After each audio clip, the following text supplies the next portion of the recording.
Okay, so anyway, I've got the rear wheels off, and they sound fine. The drums are brand new. They're rusty, but they were never used. So, and they came right off. But the problem that I do have here that I see is my slack adjusters are seized up.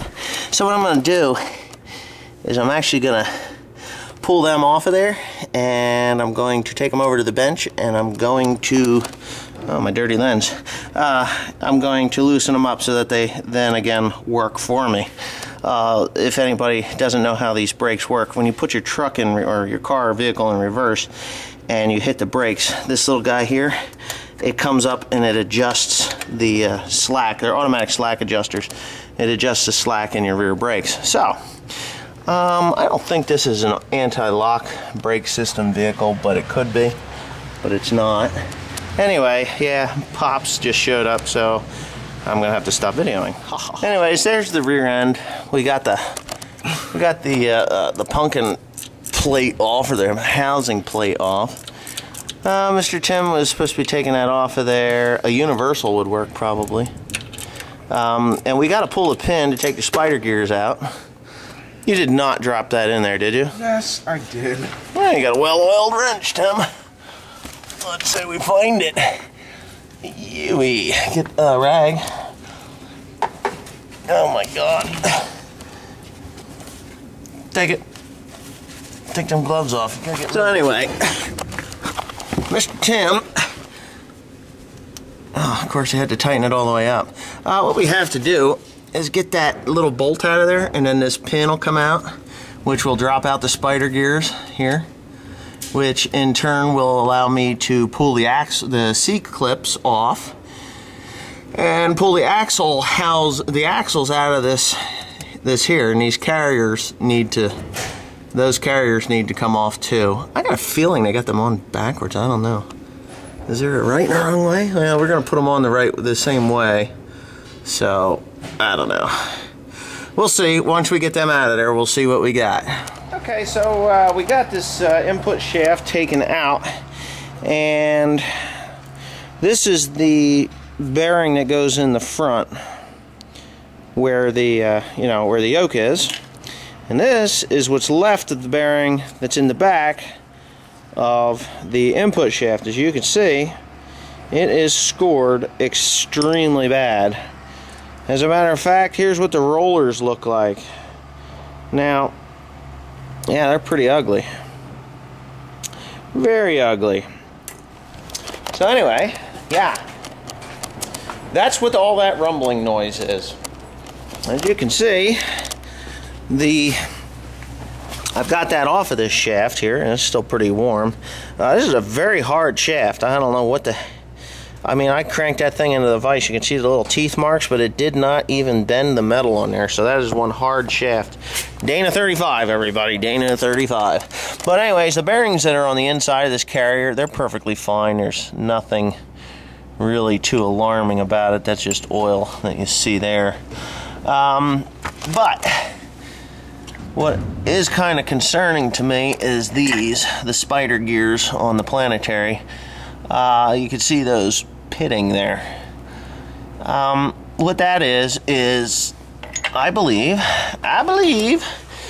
you see that orange on that pumpkin there, and the orange on that there? I think they had an oil leak and let the rear end run dry, and it of course, it took out that bearing, caused it to pit and grind like that. So by the time they realized it, they just threw some Permatex on there and pumped some regular old gear oil in there. This is not a limited slip. There's no clutches or anything in it. There's no lockers in it or anything for it for rock climbing, because it is just a basic get around Jeep. It's not, hasn't been worked on in any way. So what I'm doing now, waiting for bearings and seals, I am cleaning up this pumpkin here, or this rear end, getting that orange goop off of there, and that orange goop there. I'm going to pull the parts out and set them on this here as I clean them up. I'm going to get all that off of there because I have a brand new seal. So when the new bearings come, oh yeah, by the way, the races are in there too, or the cups are in there too, and you can see, well, I guess you can't see, but when I get them out, I'll show you how ugly they are as far as, you know, the pitting and scoring on those. And that's why it's just making this horrendous noise. So when it's all back together, she should sound sweet. So anyways, thanks for watching. Okay, so yeah, we had a little bit of an issue here, and now I'm back to working on the Jeep. I will explain later what the issue was, but right now there's a little bit of a oil seal leak on that axle, so I popped the seal out, and I'm getting new ones. Two of them, one for the right, one for the left. I have the new seal for the front of the pumpkin. This thing is completely gutted out other than the two bearings on the ends, which are perfectly fine. So, anyway, yeah, the axles are okay too. We're just going to clean them up, but you see they're a little bit dark from being wet. But anyway, yeah, this Jeep ought to be on the road here in the next couple hours, but I have to go to a bearing shop and get the bearings that I need for it because Napa doesn't carry them, because Chrysler has not released, or Dana has not released the bearing size for the for this model rear. So anyways, yeah. Okay, so it's like hours and hours later, and I had a lot of trouble with the bearings that I had to buy. I picked up, oh, this light is really kind of tough, but I picked up this bearing here out in Souderton, Pennsylvania, or close to Telford, Pennsylvania. And I get it home, and they gave me the wrong one. Telford's about 45 minutes away. A little bit of a bitch. So anyways, I went to put the bearing on. It would only come to this shoulder here, and just made my life a living hell. So I had to go back out and get the right one. Of course, there's a spacer in there, or a washer in there, and all else is, you know, it's just fine, whatever. But I just really hate putting stuff together and it not working because of, you know, somebody didn't measure it properly.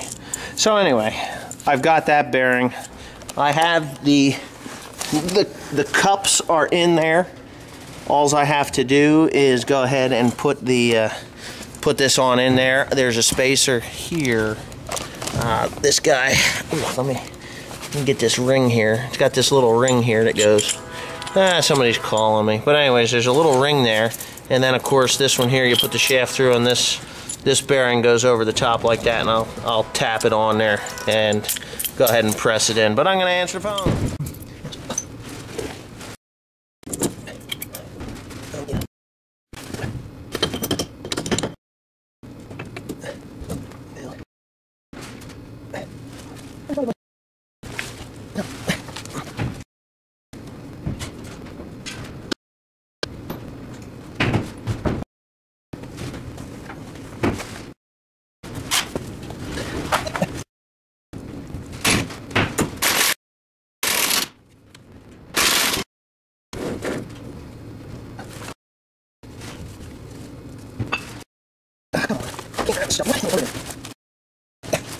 That's what I'm looking for. Okay, here's a new seal that's got to go in there. Yeah. Before I go nail it on. And yes, it is. Cool. Nice thing about the seal is rubber, it's not one of those.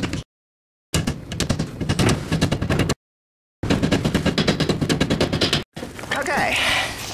As you can see, I've got that sucker on there just like so. And all I need to do is mount this. And I've got the yoke in there, real simple. And now all I have to do is put this guy on. And it should be good. Now, I would think that would almost need some Loctite. I don't know. There isn't much holding it on. I think I'm going to put a dab of Loctite on that just for the sheer fun of it. Not the real hard locking Loctite, but the blue. Because that thing is just going on there awful smooth and easy. So that's what I'll do. Alright, we're just putting the last tire back on.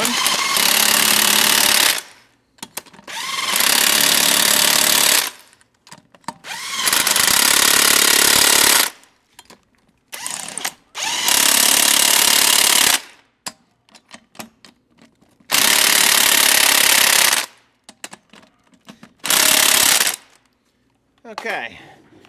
This has American Racing rims on it. This guy that owned it before me put them on and painted them black.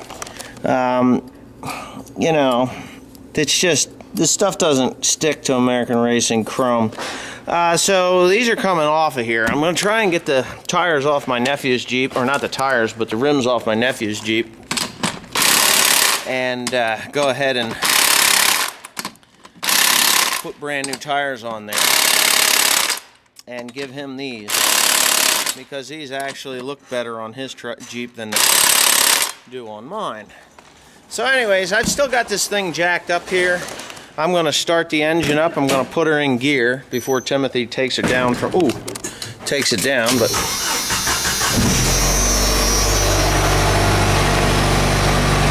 yep, she fires right up. I have a new exhaust system coming tomorrow because they got this thrush muffler system in there that's a piece of shit, or a piece of junk anyway, if I'm going to put it nicely. But as you can hear, it'll quiet down in a second. But we're going to start that sucker up and see what kind of noise we get out of it before Tim takes it off of there. Stick my foot on the clutch and go ahead and, let's see, first, second. What's that? High. What's high? High gear. Well, I don't need to. Listen to this thing. Runs quiet. Okay, so I must have got something right, because it's not making any noise at all. I mean, yesterday this thing was, it made so much noise. Boy, that exhaust is stinky. It made so much noise I couldn't stand to be in the cab of the thing. So we're just going to kind of work the bearings in a little bit with the gear lube that we got in there. Sounds beautiful. He's got a thrush muffler under there, which I absolutely hate, but yeah, we're going to take them down off of there and go for a quick ride. What do you think, Tim? Huh? You can't race me. I'll beat you. I got 411 gears. Oh, you know what? I forgot to put on the stupid tag. Ah, shoot. Give me a 1/2 inch with that, what do you call it? And I got to put the tag on.